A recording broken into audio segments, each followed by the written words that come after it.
right, and we're on, man. So today is a very special day. Today is Friday the 9th. No, the 10th. Today's the 10th. Yes. Because tomorrow is opening elk season in Washington State 2021. That is correct. And it's also, is it going to be your first time hunting elk? First time hunting elk. We have Nick, is it Rupe? Yep. Okay. But I mean, I was like I said, I was in the Army, so I heard it every which way. Yeah, so. I'm sure you heard Rupe all the time. Yep. Yeah. All right. Well, so this is exciting. The first time hunting together, for one, and your first time hunting like big game, really. Yep. So. Like big game. Yeah, big game. Yeah, that's super cool. Okay. I'm sure our listeners are like, who the heck is Nick? So Nick Rupe, we met at Archery World in Lacey. That was the grand opening? Or No, was it before that? actually we met at Iron Amos. Oh, was it Iron Amos? Yep. Okay. Yep, but I was with my wife, and that was our very first 3D shoot. Oh, that's right. So I brought a remember rangefinder, but I couldn't shoot with you guys because you guys were doing no rangefinder, and then we didn't want to mess with scores. Mm-hmm. That's true, because it would have DQ'd us. Yep. Which he ended up getting DQ'd. I talked to him about that, and I was like, well... I mean, rules are rules. Yes. And you got to have rules in order to understand, like, where your lane is and, you know, how to strategize. Totally get it. Like we went up to, CRB a few weeks back, and I met up with Dave down there, and, you know, he was shooting unknown distances. I brought a rangefinder to one of those, because I think it was like Bonanza or something, I don't know. Yeah, Bonanza. But one of them, you know, so I'll whisper in my wife's ear, you know, what the ranges are, but I know other people are not trying to shoot known yardage sometimes, and sometimes I want to keep most of my arrows, so, you know, I try not to step on anybody's toes with any of that stuff, because some people can get real particular about it. Yeah, well, you know, I feel like the folks that are real particular about it are just the ones that are concerned that, you know, you might be cheating, or, you know, that the information is being shared with people that shouldn't have it, and things like that. And so I get why folks might get concerned or worried, but at the same time, like, if you're a new shooter and, you know, you just want to get the time behind the bow on some 3D targets and some quote-unquote realistic settings, yep, it's really the best place to do it. And, you know, arrows aren't cheap, so I totally understand bringing a rangefinder. When you're new, arrows are not cheap. And then as you get more experience, they don't get cheaper. You just find more expensive ones. But well, I will say this. I would critique that only a little bit by saying that arrows are always expensive. The only difference is that when you're new, you'll lose a bunch and break many. But when you've been shooting a while, you break less and lose none. Well, so you save money to a certain extent. I would disagree in that it's kind of like when you have your first drink, your first adult beverage, if you will, and you're discovering what you like. And some people prefer, you know, 1,000-year-old whiskey or whatever it is that you can find that's like, you know, $300 for a tiny little shot. Some people like that, and I would liken that to people's opinions on what they shoot with their arrows. Some people have a very specific mixture of components that they like, and as you gain experience in archery, you start to develop your own specifics.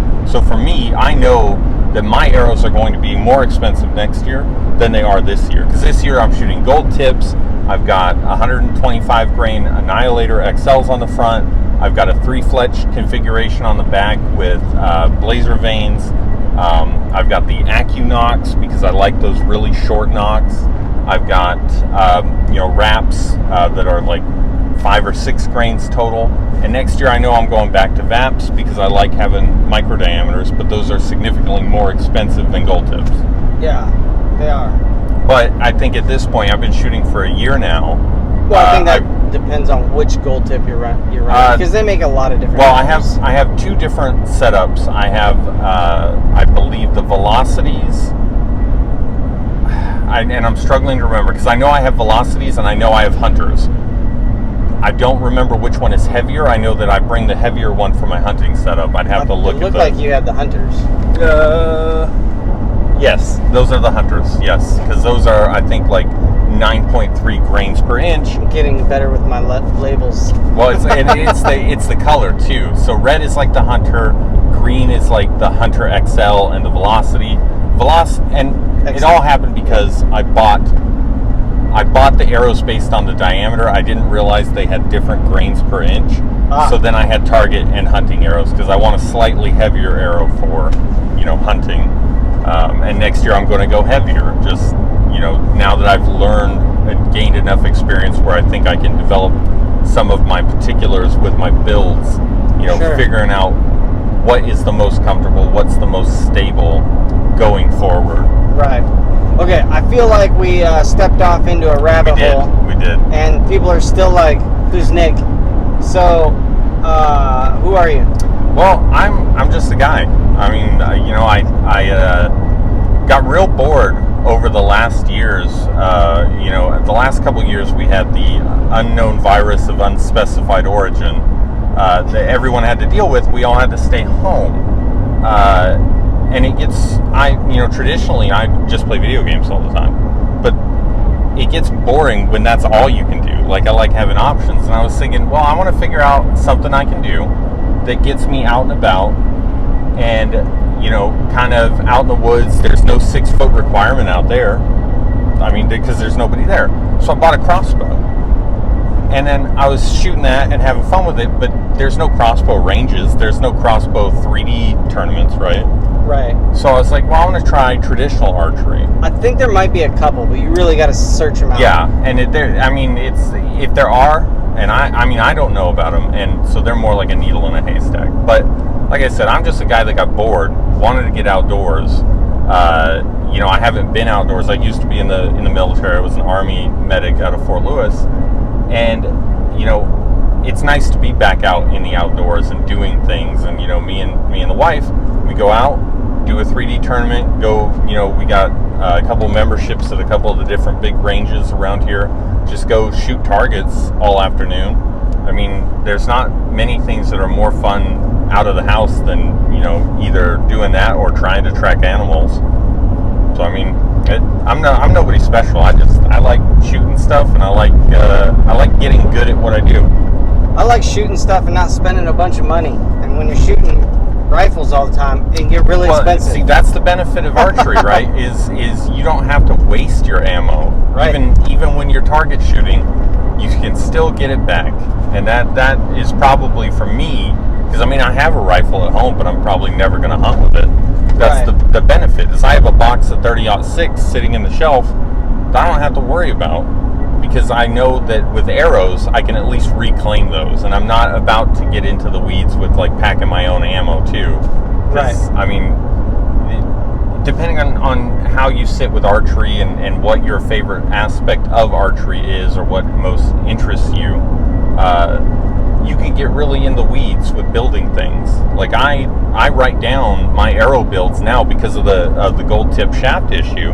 I write down all of my weights and everything to make sure that I can come back to that. So if I'm ever out at the store and I have to buy components, I'm not just buying things and hoping that they work.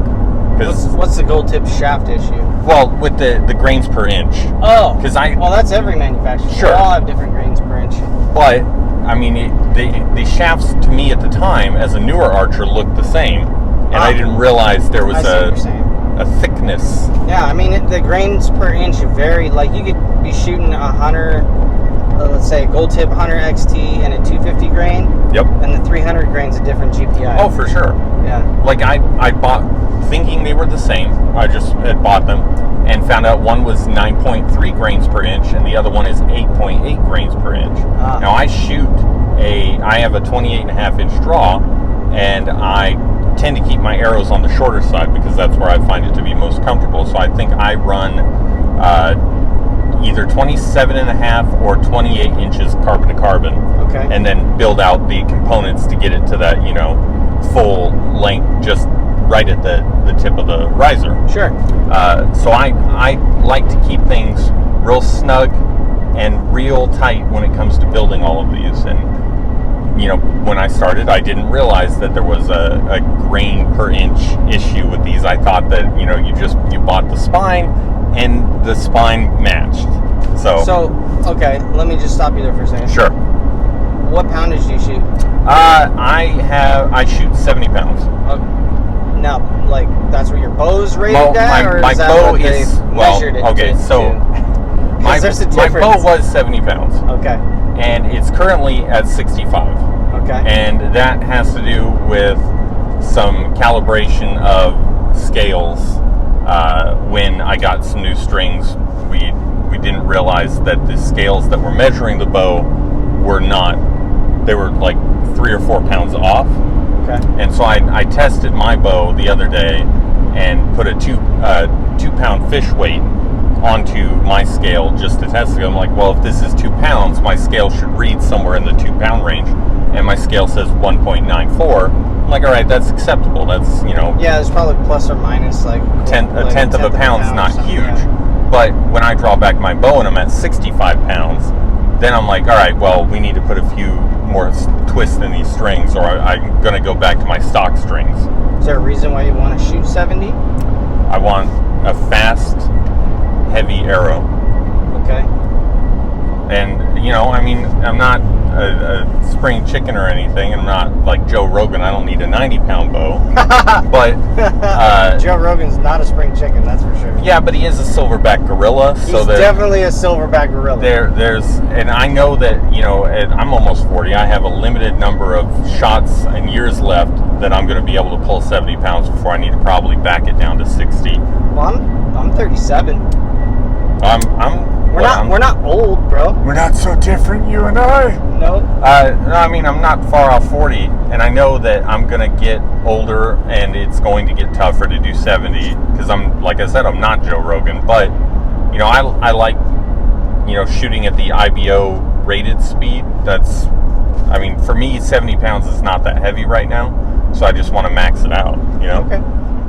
Well, hey, man, you do you. I was just, people get wrapped up in an idea of, like, I need to be here at this level, in order to kill an elk or take a deer or whatever. And my point is that, like, there's your speed out of your bow is not what's important. It's your energy on impact that's important. And so as long as you're running about 80 pounds per square inch on impact, which you can do with a 60-pound bow and a 400-grain arrow. Well, to be fair, people have been killing elk for thousands of years with, what would have probably amount to a 40-pound bow, and there was no consideration for FOC at the time because we were cavemen. So, yes, you can do it, but, if I can do 70 pounds, I want to do 70 pounds. Like, for me, that's kind of like a sort of like a standard. I know everybody, you do you, boo, when it comes to your archery setup and your archery journey. For me, I just want to have 70 pounds. Cool. Yeah, I'm running 63 on the scale. So, and that's just because I'm a short draw shooter. Like, I'm not a very big guy. So, if you want to really feel short, I met a guy yesterday. No, it's the next one. His name's RJ, and I told him about the podcast, so maybe he'll listen. Maybe. But this guy, especially if you say, "Hey, man, I was on the couch." I think, oh man, is that my exit? Oh, that's Winucci. I think that was my exit. We'll do it. I always get confused when I get bonus content because we're gonna talk the whole time we're doing the turnaround. Yeah. But no, this guy RJ, 32-inch draw. That's a big draw. And I'm at 28 and a half, and that's pretty average, but more on the longer side, I would guess. Sure. And I watched him pull back my bow, and he's holding my bow like I hold my wife's bow. My wife has a 24.5-inch draw, right? So I'm sitting in here, and you guys can't see this at home, but I'm kind of bunched up with, like 2 feet in between my fist and my face. And it's... I'm just going to flip it here. Yep. Yeah, anyway. But, yeah, seeing somebody with my bow looking like it was a 24-inch draw, I felt pretty small. Yeah, so... exactly. Kind of. So I have a short draw. The limbs on the Hoyt that you see back there are 70 to 80 pound limbs. But that would be true if I was a 30-inch draw shooter. Yep. And I'm not. So for every inch less than that draw length, you sacrifice like 2 to 3 pounds or whatever. So, and I don't have the limb pockets maxed out right now either. So, well, see, my other thing was, there's a lot of aesthetics this that is you a could have really gone 10 times shitty now. concept here. But my other thing is, it's also aesthetics, right? Like if I have a bow, I don't want those limb bolts to show at all. Like that way, at least I give the appearance that I know what I'm doing. Because your limb bolts are showing. showing. Yeah, because when I started shooting, I had my limb bolts backed out because I was shooting lighter poundage. I started shooting at like 45 pounds. Whoa, hey now. Yeah. Because I went and shot my first bow at 50 pounds and dang near tore out my shoulder blade. Or the front, what do they call that? Not a scapula, deltoid? Is that the front? I don't know. But yeah, like 50 pounds dang near tore out my shoulder, so I had to start with the kid's bow even. And, as a nearly 40-year-old man shooting a kid's bow, I had a Bear Legit. Did you? Yeah. That was my first bow, was a Bear. Not a Legit. I had a Bear Authority. Well, the Legit is the newest version of their G2 Cruiser, I believe. Yeah. But it's nice. It was one that I could get where I knew I'd be able to find my poundage. Yeah. And the cams were really rough on it, so it's not like my PSE, which is super smooth and like butter. It was an actual workout when I was shooting, and that's actually how I wound up getting a 70-pound bow, was maxing out my Bear. And I'm like, well, this is maxed out. Yeah. Cancel my order for the 60-pound. I'll just take a 70-pound, because that's the other thing is, if you go to a bow shop, rarely will you find one in a 50 to 60 pound range. Most of the bows that are at the bow shop are going to be 60 and 70. So I'm like, well, I'd rather just not wait. I'll just buy a 70-pound bow. Yeah. I mean, like I said, to each his own. If that's what. Who is it that says it? It's like Cameron Haynes or Dudley said you can shoot the heaviest bow you can, like, safely without sacrificing your form. Oh, that's it's a couple different things, because the Ashby Foundation has a thing about that too, where it's the heaviest bow that you can shoot accurately without sacrificing accuracy or speed. Right. But yeah, so I mean, it's whatever. I would never detract from anybody shooting less pounds, and I know that a bunch of people that are way better at archery shoot, fewer pounds than me. But like you said, to each your own. Well, because some people are like, well, you should be shooting 70, 80 pounds because, Ashby said we want to penetrate 80 layers of bone with an 800 grain arrow to kill a whitetail, because that's the maximum penetration to go through bone mass. And I'm like, well, paraphrasing, yeah, not literal. Yeah, not literal, but I hope you guys could hear the sarcasm. And yeah. But yeah, it gets a little excessive. I think some people get into the weeds on just the poundage of the bows rather than, the form and function. Right. Okay, so we've been able to deduce that Nick is prior service and bumped into us at Iron Amos, and that's how he got onto the podcast with us today.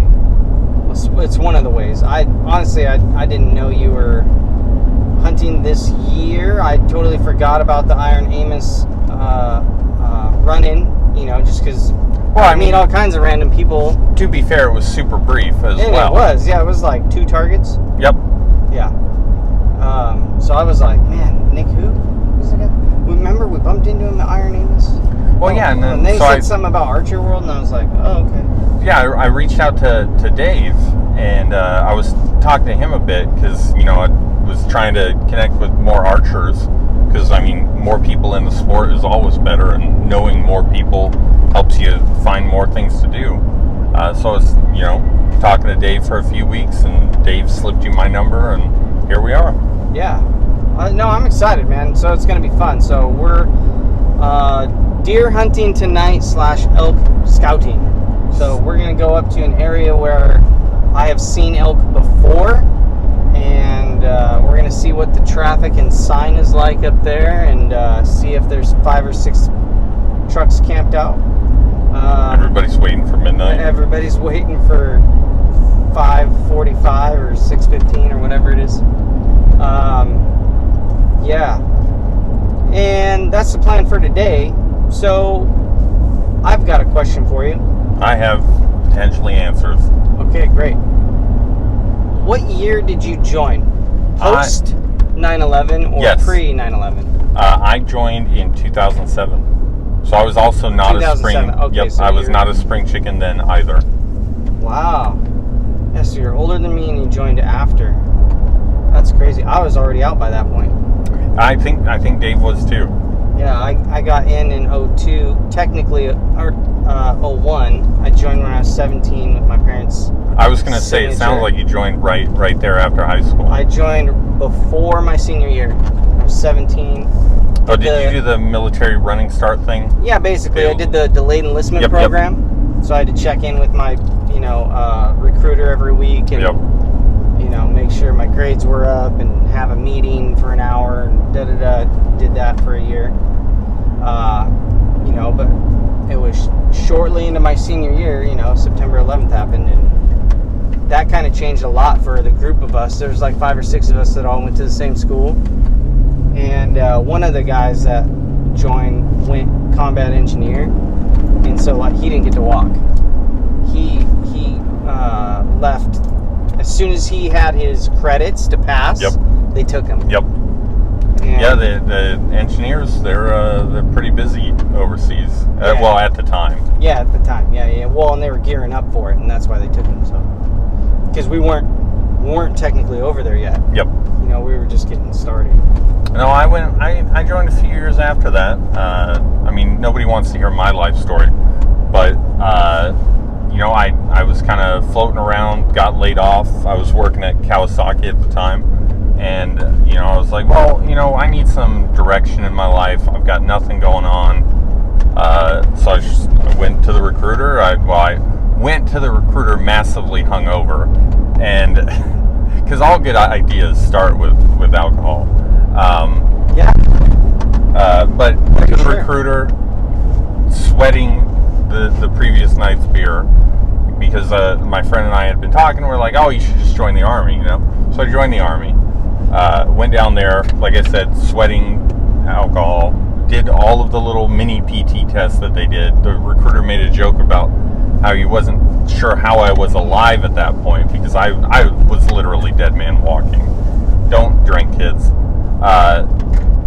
And then, shipped off summer 2007, and that was the most summertime, for anybody who doesn't know, is the worst time to go through basic training. For real. I went to Fort Leonard Wood, Missouri, and we're in Washington, and it's like 30-40% humidity up here. Yeah. Fort Leonard Wood in Missouri is like 80 or 90% humidity, and also hot, and it is the grossest thing ever.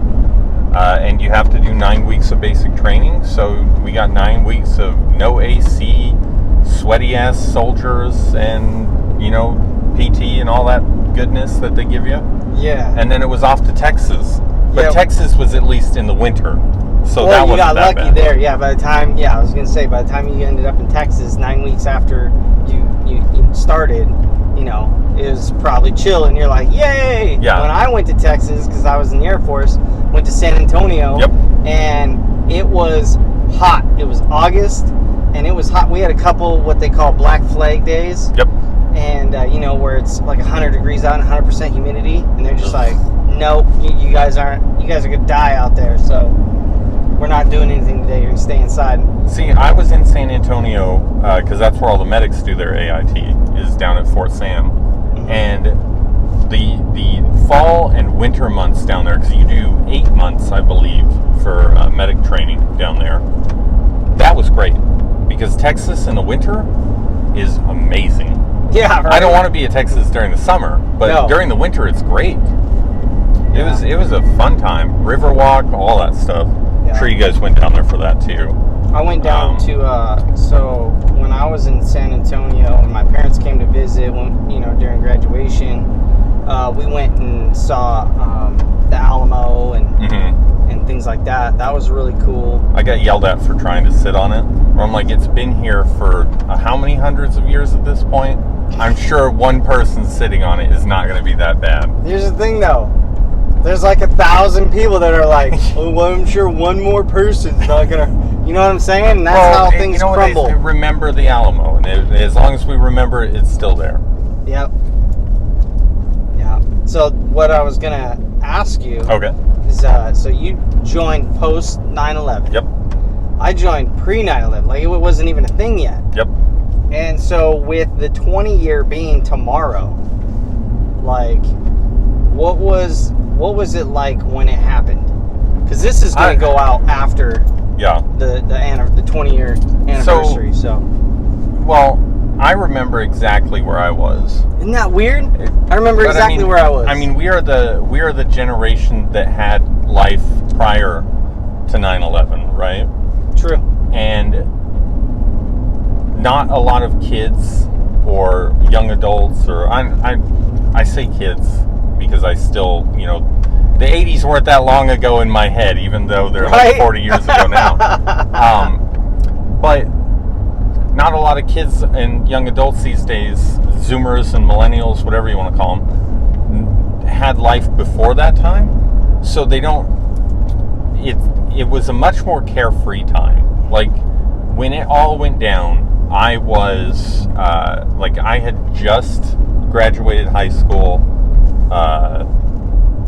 let's see, because that was 2001, right? Yeah. And September 11th, 2001. So I had just graduated high school, and I was at my buddy's house. We had spent all night playing video games because that's what we did, and that's what you did. But there was no war on terrorism at the time. There was no need to grow up really quick. There was no social media, wasn't big at the time. No TikToks, no whatevers.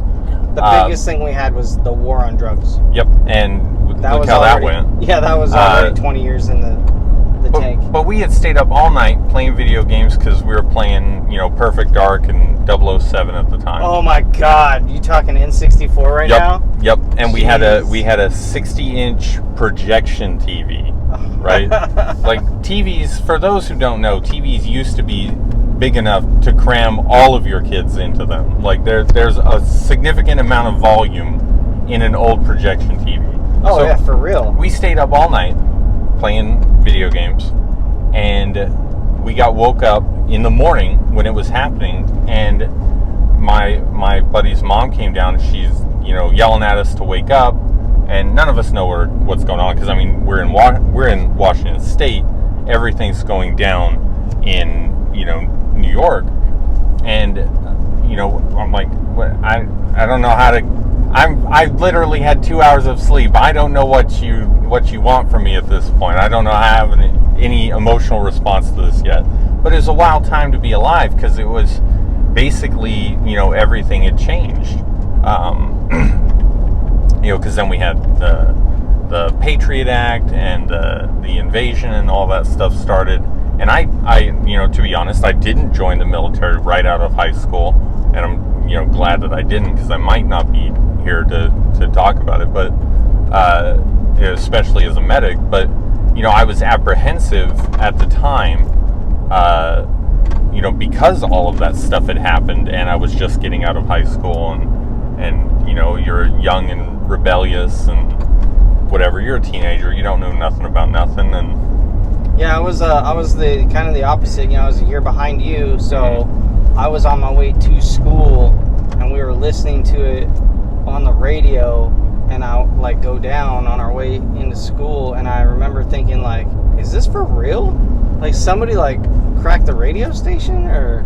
Well, it's kind of like a War of the Worlds sort of thing. It very much was in that moment, because it was, you know, I had it on the radio, and I was like, it's very surreal. This can't be real. And then you get there, and that's all we watched on TV at school that day. It was just, you know, like it over and over again, because it was just so surreal. Yeah, because I mean, since no one, I don't think, well, I'm not a history buff, so don't quote me here, but I don't think anybody's ever really attacked America since, you know, Pearl Harbor. Right. And it's not often that we get attacked. So yeah, no one was expecting it. Just kind of came out of nowhere. Yeah, it absolutely did. We've had our own homeland terrorists. Sure. With the Oklahoma City bombing and the World Trade Center itself had been attempted to be bombed by somebody before, but an outside entity, committing a terrorist act on us. Well, and then one that isn't represented by a country, so it's not easily retaliated against too. Yeah, true. Like, Pearl Harbor happened, and we're like, well, Japan, we're coming for you now. Yeah. But yeah, I just thought it was interesting to hear somebody else's take on where they were and how they perceived it. I was hoping that you joined post because you would have a different experience and a different thought, looking back at it or whatever. And yeah, I had already decided years before that I wanted to join the military. And so when I turned 17, my mom said, basically wait till the summer, and then, if you still want to do it, then I'll support you. But she wouldn't sign, so you had to have your mom or your dad sign for you, whoever your legal guardian was, if you joined before you're 18. And she was like, okay, well,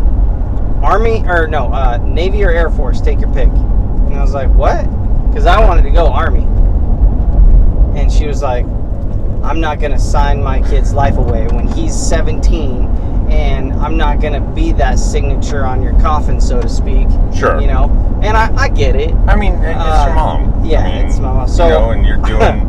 I was a munition systems apprentice in the Air Force, and I liked my job. I was stationed at Ramstein Air Force Base, Germany. I have been to Germany twice now, and the combined cumulative time that I've spent in Germany is less than 2 hours. Really? Yep. I was there for a little over a year. We stopped there once going to Iraq, and we stopped there once coming back. Both times went to Leipzig. Yeah. Because it's the hub. Yep. That's why they call it the USAFE. And so. I love that I love the little shopping places that are done with the military in mind, because they try to cram as much of the, maybe for lack of a better term, the stereotypical culture of whatever country you're in into as little cubic space as they can muster. So when we went to Leipzig, all of it is German soccer team or football for our international friends, and Jägermeister. All of it. Just there's the store is 200 square feet, and it's all just either German football or Jägermeister. That's funny. And when you go when you're in Iraq, you get these little pockets where it's just everything they can sell the foreign military stuff or people stuff from their country, all crammed into one place. There's a guy in the middle of... There you go, right there. Ooh, that is we're not telling you where this is, but there's 40 elk over here chilling. Yeah, hold on a second. I mean, this is real entertaining radio. Yeah, while we don't real talk. Entertaining radio. We're looking at a bunch of elk off of a road out here, and we got a spot to we're pull not over gonna right there. we're not gonna hunt this spot because it's somebody's property. Oh, for sure. But it is kind of cool to see. Doesn't mean that you can't, Yeah, there's some bulls down there. For those keeping track at home, if you have Onyx maps, maybe just drop a waypoint. Yeah, see, from the right, the third one in, the one with his head up. Those three on the right, right there, them. Those are all bulls. Okay. And there's one staring at us right now. That's a cow. And it looks like maybe is there a calf on the far left? There's a couple bulls out there. Where are my binos at? I got mine handy.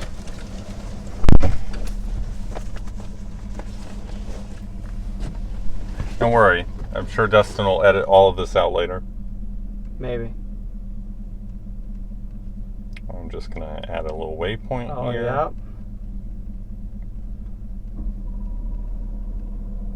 Because even if you can't get onto the land, you could at some point gain permission to get on the land, and it's nice to know where they're all hanging out.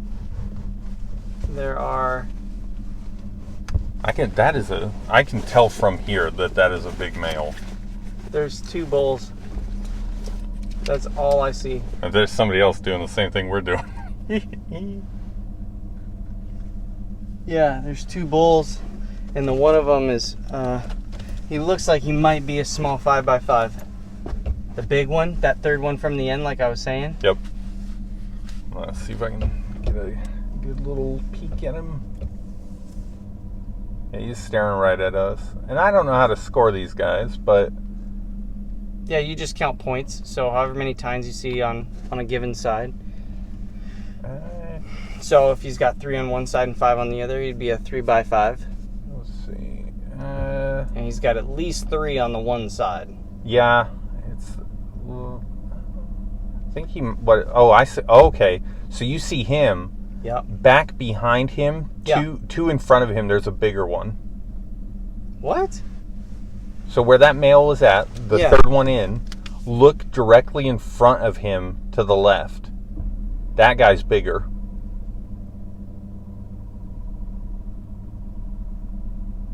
Oh, he's talking too. No way. That one that's talking is bigger than the one in the back. I will disagree, sir. At least his rack's bigger.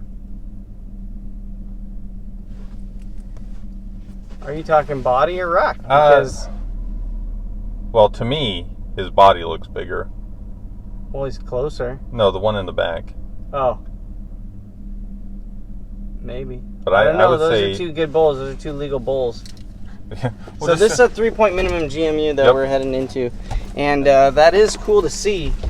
Well, so, I mean, and I'll show you why in a minute. At least we know that they're here. Yeah, which is the nice part. I'll show you why it's cool in a minute. But I mean, we could just knock on the door and ask if we can get some permission real quick. Yeah, tomorrow. Hi, can we come back? This is most likely where they're coming out of. Okay. Or the woods over there, obviously.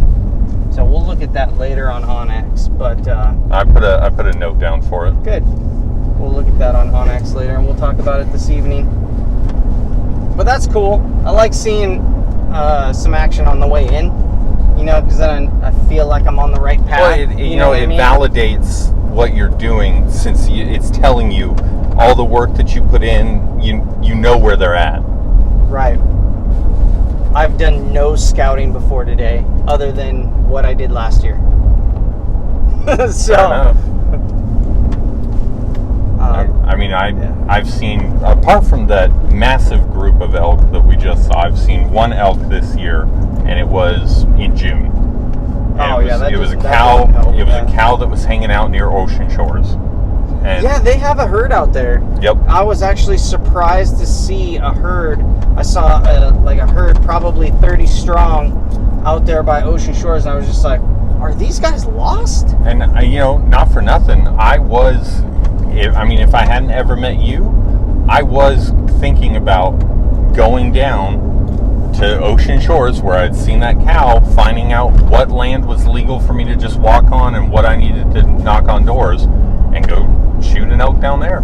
Yeah. Because outside this, I don't know really anything about hunting other than what I read on the internet or watch on YouTube. I don't have friends who really hunt that often or at all. What's that? That road right there. We'll talk about that road later. So, I'm having to, like I was telling you the other day when we were just chatting, like I'm having to learn all of this firsthand because I don't have anyone that can, show me stuff. I unfortunately didn't ever really get to hunt with my dad as a child who, when I was younger, he would try to take me. We went out, we'd walk around the woods, never see anything. But I also didn't have the discipline for any of that. The patience, because you're a kid. Sure. And, now that I'm getting into it, it's unfortunate that my dad's just old, and it's not something that he can likely manage on his own, let alone teach me how to do it. Right. And I wouldn't want to put the stress of hiking and doing all that stuff on him at his age either, because that would be kind of cruel. Sure. So I'm a lifelong hunter. My dad's been taking me out since I was a kid. And you've probably heard me talk about this on a podcast, but maybe there's somebody that hasn't. I used to work for a private security company, and one of my jobs at that company was I was the instructor. I taught everything. Well, just everything sums it up for this security company. Sure. And fast forward like 5-6 years, and I'm no longer at the company. Now I'm out hunting, and I'm like, okay, finally I want to be a bow hunter. And so I'm 30, bought a bow, did the whole thing, and I met David and realized that there are people out there that never got an opportunity to really learn how to hunt. You know, they're like you. They didn't have somebody guide them when they were younger, and now they're an adult and they're curious. They want to know. So it can be a really daunting concept to commit to, because once you start down that rabbit hole, you just start to see like all these dollar signs. You know, from a financial standpoint, you go, oh, I need camo, I need boots, I need bow, or I'm a rifle hunter. Okay, gotta get a gun. Sure. I need ammo. I need a scope. And generally, we tend to, as a society, view, at least in popular culture and media, hunters as sort of like rednecky, goofy, whatever, out in the woods doing their own thing. And you don't realize the amount of money that it takes to get into this, as well as the level of technology and engineering that's put into all of this is not what you would stereotypically think is involved with hunting and stuff. And so it's one of those things where this definitely, if you're going to bow hunt, or even if you're going to have a nice rifle, not one that's handed down to you, there's a serious amount of money that gets involved getting into it. And it is a bit daunting, because if you have, like me, I had no experience coming into this. I didn't know what bow I wanted. I didn't know that all the different brands of bows, what bows even felt like. I went and shot, my very first bow I shot was a Hoyt. It was a Hoyt Torex that had gotten tuned down to like 50 pounds, and I drew it wrong, and the front of my shoulder popped out, and I was like, I don't know if I really want to do this. But, I bought something a little bit cheaper, like I was saying, a bear, and taught myself how to shoot without, slapping my arm, working on form, and then decided, I really like this. I want to shoot all the time. This is super fun. So I went out and I tried on basically every bow on the market and landed on my PSE. Cool. And I will probably shoot PSEs forever and ever, because they're just comfortable. It's like having that comfy chair at your house that you never want to get rid of, just because it feels great. Sure. For me, that's a PSE. Well, and for everybody, it's something else. Like I used to tell people when I was selling guns at Sportsman's Warehouse, it's 3 Fs: form, fit, and function. And fit is the big one, because it has to fit you. Yep. It could be a Hoyt, a Matthews, a Bear, whatever. If it fits you, it fits you. And that's the big thing, especially when you're talking about archery or even shooting, rifle shooting.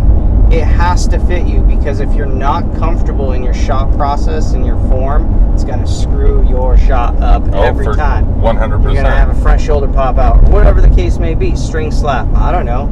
Put too much facial pressure on your string, and you're never going to be consistent. You're going to be like, this sucks. Archery sucks. I can't get this down. It's the bow. And when really all it was you were overbowed, shooting too much poundage, too long of a draw, or whatever the case. And so you just never found that good fit. Well, yeah, and then as a new archer, I also didn't know, I can watch John Dudley and Cam Haynes and all those people on YouTube show you how to shoot a bow, but once you get behind the bow, figuring out where your anchor point is, what you might get measured for a specific draw length, but maybe a ½ inch one way or the other feels better, and you can be more consistent with that. And I didn't know what I was supposed to be seeing when I looked through the peep sight. So how do you tune a bow if you're a bow tech, how do you tune a bow to someone who doesn't know how to describe to you what they are seeing right when they're setting everything up? So right. it is massively daunting. And then on top of that, if you don't have hunting friends, who do you talk to about hunting? Bam! And that's the question I was going to get to, right? So, social media being what it is, I found this group called Team Whiskey. Team.whiskey. Check them out, Instagram, YouTube, whatever. And they are basically, think of them like a liaison between hunters and people interested in hunting. So what they do is a hunter goes, hey, you know what? I want to be a mentor, right? And so you register with Team Whiskey as a mentor, okay? They put you in a little folder. They're like, okay, this guy's Washington. He lives in Grays Harbor, and he's a bow hunter. All right, cool. And then we wait, and we're looking for a novice who wants to be a mentee and lives in that area and does archery. Okay, and then they pair you together.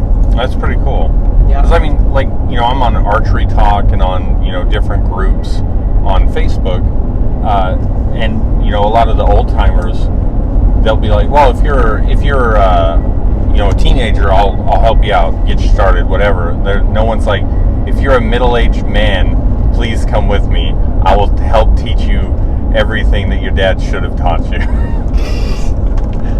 Nobody's trying to take grown-ass men under their wing. So it does. You sit there and you struggle. You're like, how do I figure this out? Yeah, and that's why if you're a middle-aged grown-ass man and you're looking for someone to help you, go to Team Whiskey, sign up as someone who's interested, and they'll pair you with someone in your area that is willing to work with you. That's kind of how I got started with that, because I was doing the instruction thing in security, and then I was like, hey, I could mentor somebody. I could put together like a little training thing or whatever. Teaching is a very good skill to have, and not a lot of people have the ability to educate others in a way that like I can tell you all kinds of stuff, but if I can't make it interesting to you, you're not going to learn anything. Yeah.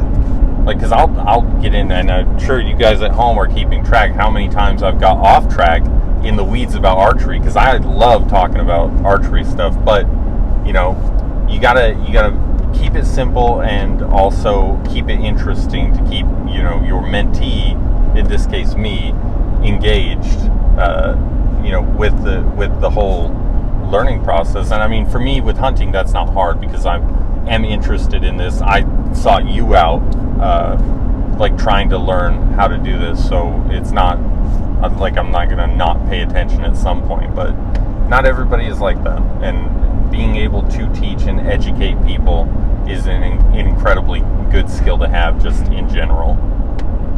I concur. Indubitably. Okay, so we are almost to the point where we're going to turn and start looking for deer. So we're going to end this for the moment and pick it up and do like a part 2. 4-hour podcast extravaganza. Yo, we're at like 49 minutes right now. So yeah, we will definitely get back with you all. So be sure to tune in